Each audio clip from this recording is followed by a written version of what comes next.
KTO Radio présente À haute voix, la lecture intégrale des œuvres spirituelles majeures.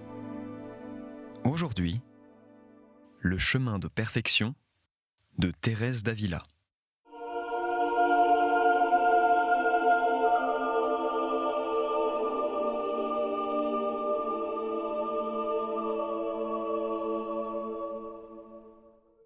Ainsi, mes sœurs, si vous aimez Dieu, ne vous en tenez pas vis-à-vis d'un si grand roi à des paroles de pure convenance, mais efforcez-vous d'accepter les souffrances qu'il voudra. Offrir autrement sa volonté, ce serait montrer à une personne un diamant, le lui présenter et la prier de le recevoir, et quand elle avance la main pour le prendre, le retirer à soi pour le garder jalousement. Gardons-nous bien d'ajouter cette moquerie à celle que le divin maître a daigné souffrir pour l'amour de nous. Ce motif seul doit suffire pour nous porter à mettre un terme à une dérision trop fréquente, hélas, puisqu'elle se renouvelle toutes les fois que nous disons ces paroles du Pater Noster. Donnons-lui donc tout de bon ce diamant que nous lui avons si souvent offert, certaine que ce grand Dieu n'attend pour être généreux envers nous que ce don de notre volonté.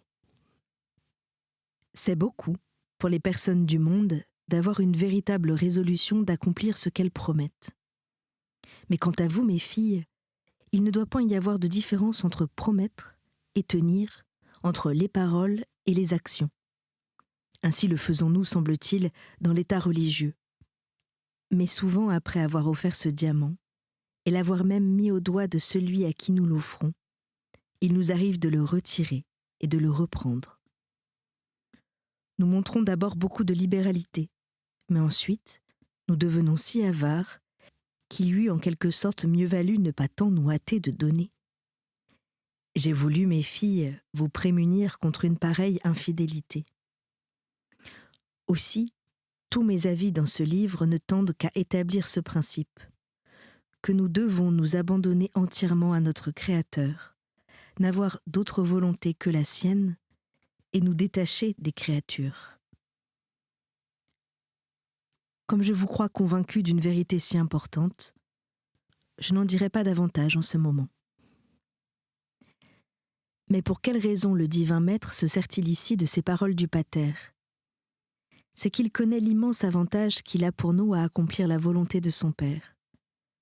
Par là, notre âme se dispose à atteindre en très peu de temps le terme de sa course et à se désaltérer aux eaux vives de la source dont j'ai parlé. Mais si nous ne donnons sans réserve notre volonté au Seigneur, afin qu'il en dispose entièrement à son gré, jamais il ne nous laissera boire à cette divine source. C'est là cette contemplation parfaite dont vous m'aviez prié de vous entretenir. Comme je l'ai déjà dit, nous n'y contribuons en rien, ni par effort, ni par industrie, ni par surcroît d'activité quelconque. Toute action particulière trouble l'âme et l'empêche de dire « fiat voluntas tua ». Accomplissez votre volonté en moi, Seigneur, selon toute l'étendue de votre bon plaisir. Si vous voulez que ce soit par des peines, donnez-moi la force de les supporter, et qu'elles viennent.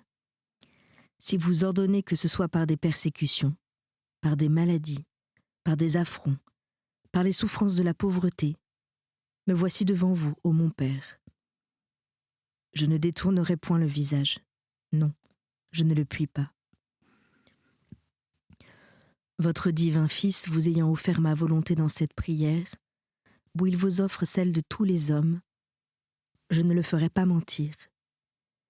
Mais pour que je fasse honneur à sa parole, donnez-moi, Seigneur, donnez-moi la grâce de ce royaume qu'il vous a demandé pour moi. Enfin, Seigneur, disposez de votre servante selon votre sainte volonté, comme d'une chose qui est tout à vous. Ô mes sœurs, quelle force n'a pas ce don de notre volonté quand il est parfait et absolu ?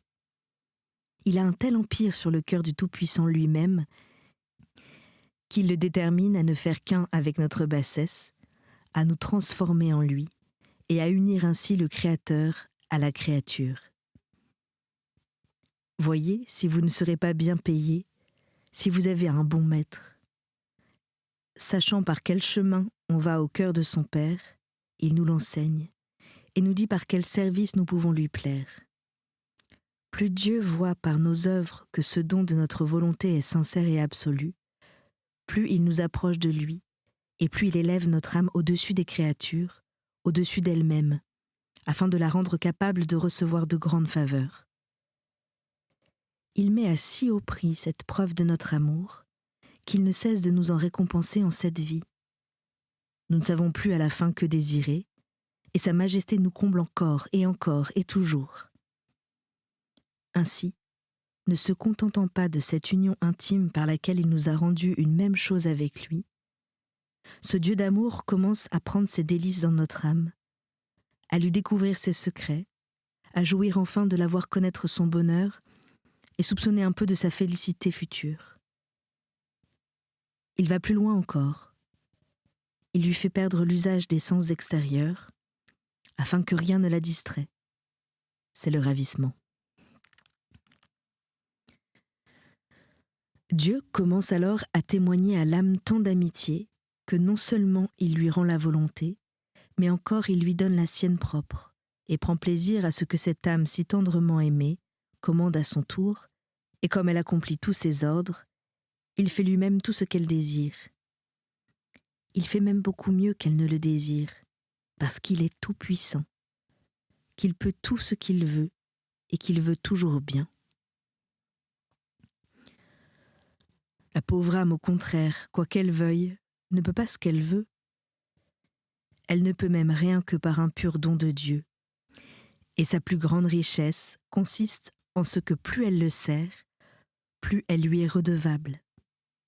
Souvent, elle se sent pressée du désir d'acquitter une partie de ses dettes envers lui, et elle s'afflige de se voir sujette à tant d'engagements, d'embarras et de liens que la prison de ce corps traîne avec elle. Mais elle est bien simple de s'en tourmenter, puisqu'il n'en est en son pouvoir de donner à Dieu que ce qu'elle a reçu de lui. Ainsi qu'elle reconnaisse avec humilité son impuissance, et ne pense qu'à accomplir parfaitement ce qui dépend d'elle, qui est de lui livrer sa volonté tout entière. Tout le reste embarrasse une âme que Dieu a élevée à cet état, et ne fait que lui nuire au lieu de lui profiter. L'humilité seule peut alors quelque chose. Non pas cette humilité acquise par la méditation, mais celle qui, dans la clarté même de la vérité, voit en un moment ce qu'elle n'eût pu découvrir par un pénible travail de plusieurs années, son néant et la grandeur de Dieu. Je termine par cet avis. Ne pensez pas, mes filles, pouvoir arriver à cet état sublime par vos soins et par vos efforts. Vous y travailleriez en vain, et la dévotion que vous pourriez avoir auparavant se refroidirait. Tout ce que vous avez à faire, c'est de dire avec simplicité et humilité, car c'est l'humilité qui obtient tout. Fiat voluntas tua.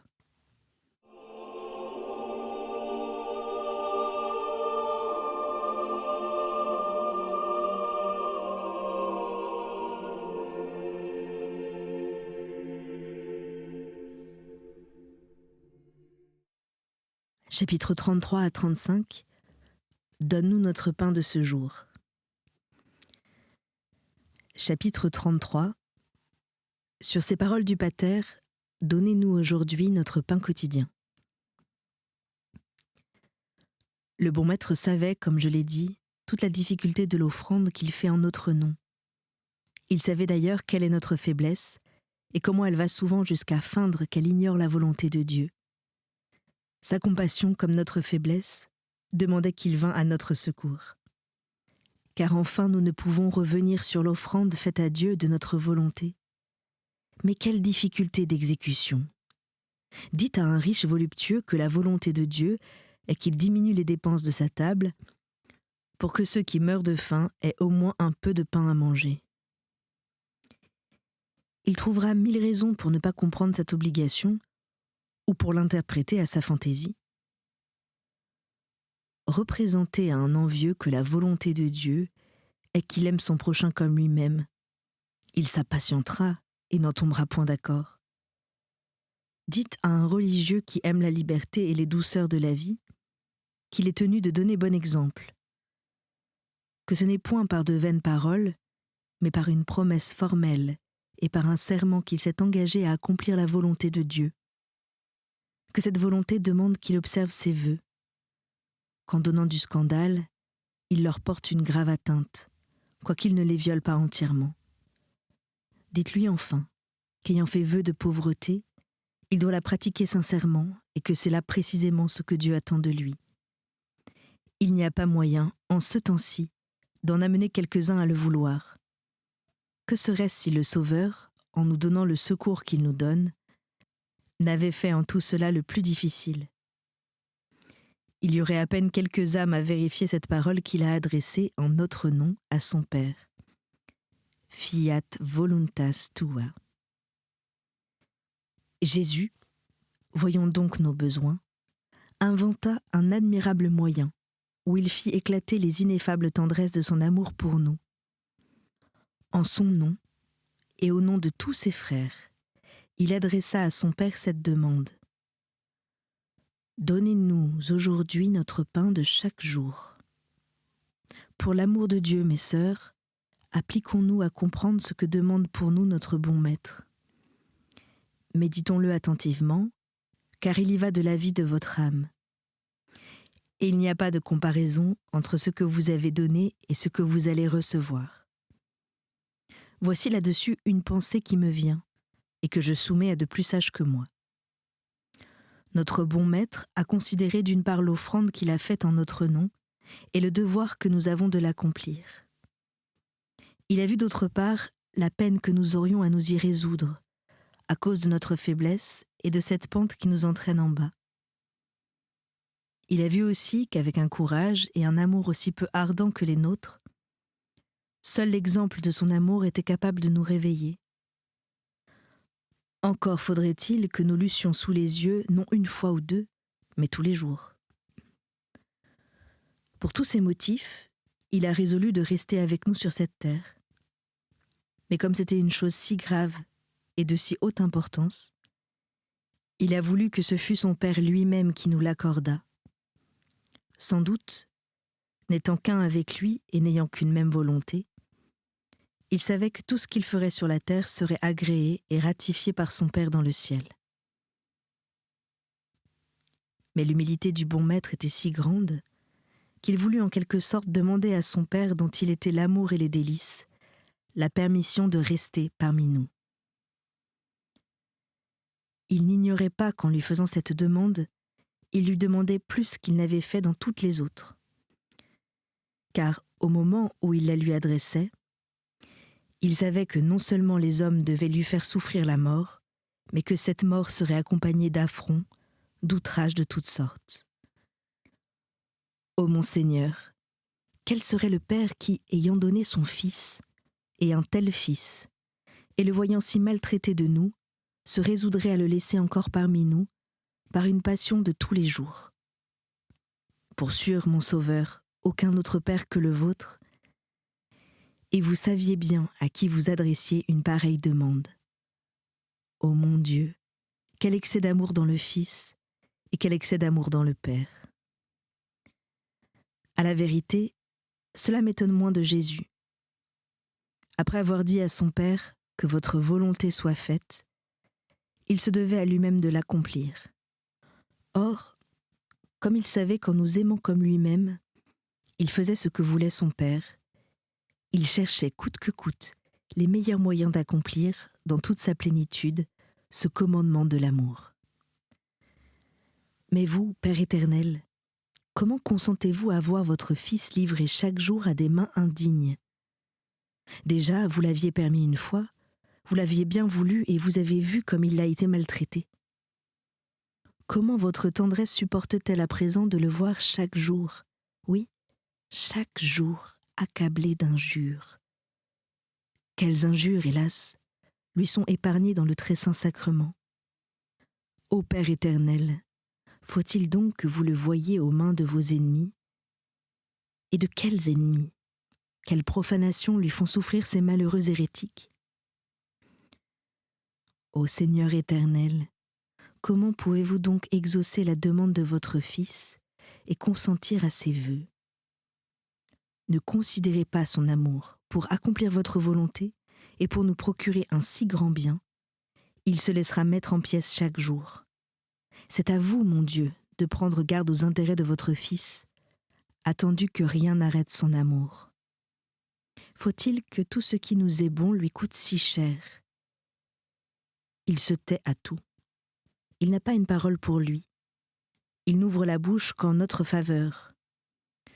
Ne se trouvera-t-il donc personne qui prenne la défense de ce très aimant agneau? Celui qui me frappe, c'est que cette demande est la seule où notre divin Maître répète les mêmes paroles. Car après avoir prié son Père de nous donner ce pain de chaque jour, il ajoute « Donnez-le-nous aujourd'hui ». À la vue d'une telle charité, que votre cœur, mes filles, se fonde de tendresse et s'embrase d'un nouvel amour pour votre époux. Il n'y a pas un esclave qui avoue de bon cœur sa condition. Et notre Jésus, lui, s'honore, dirait-on, de professer son esclavage. Ô Père éternel, quel n'est pas le mérite de cette humilité? Quel n'est pas ce trésor dont nous vous payons votre Fils? On le vend, nous le savons, 30 deniers, mais on ne l'achète pas pour tous les trésors de la terre. Admirons jusqu'où va l'amour de notre Maître dans cette demande du Pater. En tant qu'il possède notre nature, il se fait une même chose avec nous, et en tant que Maître de lui-même, il peut se donner à nous. C'est pourquoi il dit « notre pain ». Il ne met aucune différence entre lui et nous, mais c'est nous qui en mettons une, lorsque nous refusons de faire chaque jour à son Père, par les mains de ce Fils, le don de notre volonté propre.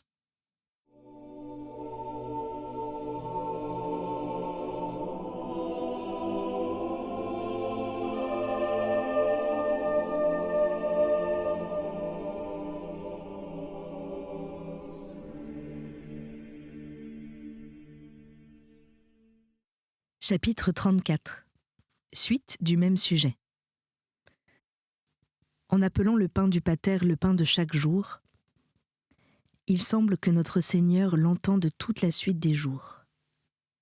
Pourquoi donc demande-t-il que ce pain quotidien nous soit donné aujourd'hui? Voici la pensée qui me vient là-dessus. Ce pain est notre pain de chaque jour, parce que nous le possédons déjà sur la terre et que nous le posséderons aussi dans le ciel, si nous savons mettre à profit la faveur que notre Seigneur nous fait d'habiter parmi nous. Car son dessein, en demeurant avec nous, a été de nous aider, de nous animer, et par cette divine nourriture de nous rendre capables d'accomplir la volonté de son Père. Aujourd'hui, ajoutons-nous que ce pain nous soit donné aujourd'hui, comme si nous disions pour un simple jour. C'est en effet la durée de ce monde, un simple jour, principalement pour ces malheureux qui se damnent et qui ne jouiront pas de ce pain dans l'autre vie. Oh, la faute n'est pas à Dieu s'ils se laissent vaincre, car Dieu ne cesse d'exciter leur courage jusqu'à la fin du combat. Ils seront donc sans excuse. Ils ne pourront se plaindre que le Père éternel les ait privés de ce pain d'effort au moment où ils en avaient le plus besoin. Puisque ce n'est qu'un jour, le Fils demande à son Père de le passer au service des siens.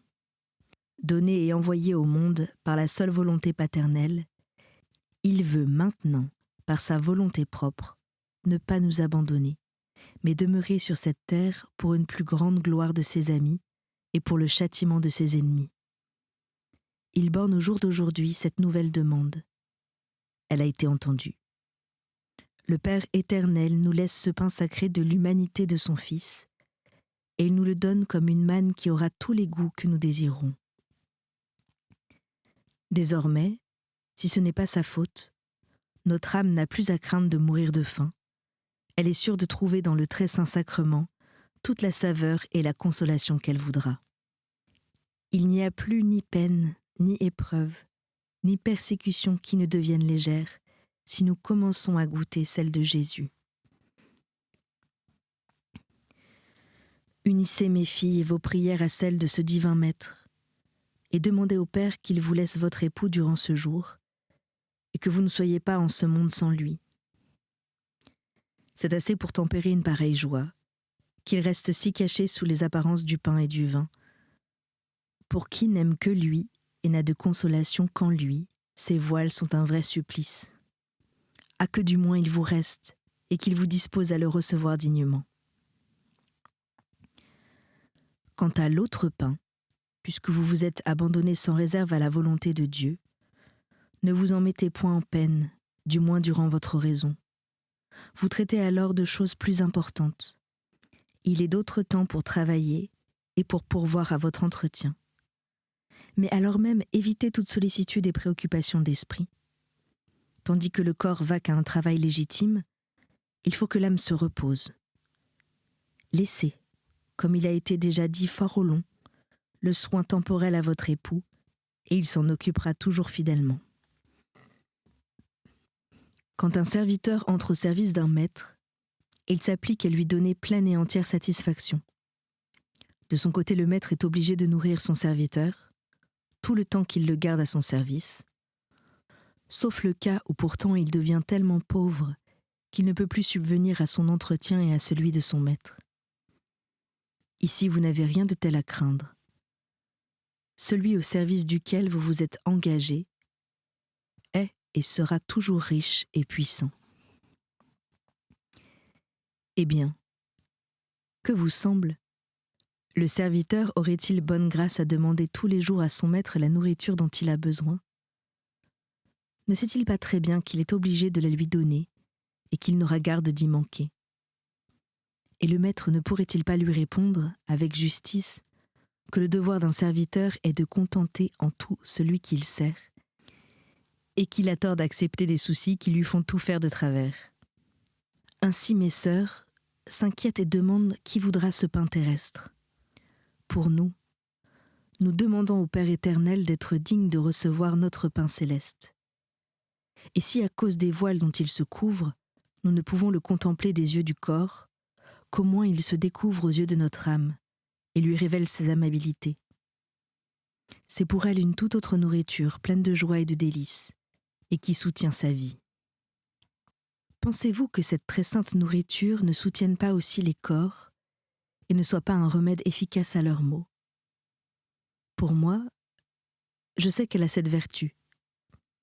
Je connais une personne qui, outre de grandes infirmités, éprouvait souvent de très vives douleurs en allant communier, et qui n'avait pas plutôt reçu le pain de vie qu'elle sentait tous ses maux s'évanouir, comme si on les eût enlevés avec la main. Cela lui arrivait très fréquemment, et en des souffrances très définies, où l'illusion, ce me semble, n'était pas possible. Mais les merveilles opérées par ce pain sacré, en ceux qui le reçoivent dignement, sont si notoires que je m'abstiens d'en rapporter un grand nombre d'autres qui concernent cette personne. Le récit m'en serait facile, attendu que j'étais au courant de tout ce qui lui arrivait, et que je sais qu'il n'y avait point l'ombre d'un mensonge. À la vérité, Dieu lui avait donné une foi si vive que lorsqu'elle entendait dire à certaines âmes qu'elles eussent voulu vivre au temps où Jésus, notre bien, était en ce monde, elle riait en elle-même, parce que cet adorable Sauveur, étant aussi réellement au milieu de nous dans le très saint sacrement de l'autel, qu'il était alors au milieu des hommes, et elle ne comprenait pas qu'on pût désirer davantage. Mais aussi, je sais de cette personne que pendant plusieurs années, sans être encore très parfaite, elle ranimait tellement sa foi au moment de la communion, qu'elle voyait notre Seigneur aussi présent que si elle l'eût vu des yeux du corps entrer chez elle. Sûre de posséder alors son Dieu dans la pauvre demeure de son cœur, elle se détachait, autant qu'il était en elle, de toutes les choses extérieures pour se renfermer avec lui. Elle s'efforçait de recueillir tous ses sens, pour leur faire connaître, en quelque sorte, le bien ineffable qu'elle possédait, ou plutôt pour les empêcher d'embarrasser l'âme tout appliquée à le considérer. Elle se tenait en esprit à ses pieds, et elle pleurait avec Madeleine, comme si elle l'eût vu des yeux du corps dans la maison du pharisien. Quand la dévotion sensible lui manquait, Il lui suffisait de la foi qui lui disait qu'il était bien là. Qui pourrait en effet, à moins d'un stupide aveuglement, douter que Dieu ne soit alors véritablement au-dedans de nous? Ce n'est plus ici une simple représentation, comme lorsque, à l'aide de l'imagination, nous nous représentons Jésus-Christ en croix ou dans quelque autre mystère de sa passion. C'est la réalité. C'est Jésus-Christ même actuellement présent, en sorte qu'il n'est plus nécessaire d'aller le chercher ailleurs et loin de nous. Il est au-dedans de nous, et il y demeure tant que la chaleur naturelle n'a pas consumé les accidents du pain. Puisque nous le savons, approchons-nous de lui. C'était À haute voix, une émission de KTO Radio. Aujourd'hui, Le chemin de perfection de Thérèse d'Avila. Lecture, Anne-Céline Pellarini. Captation et réalisation, Aymeric Plouinec et Thibaut Dagalier. Une émission disponible en podcast sur ktoradio.com et sur l'application KTO Radio.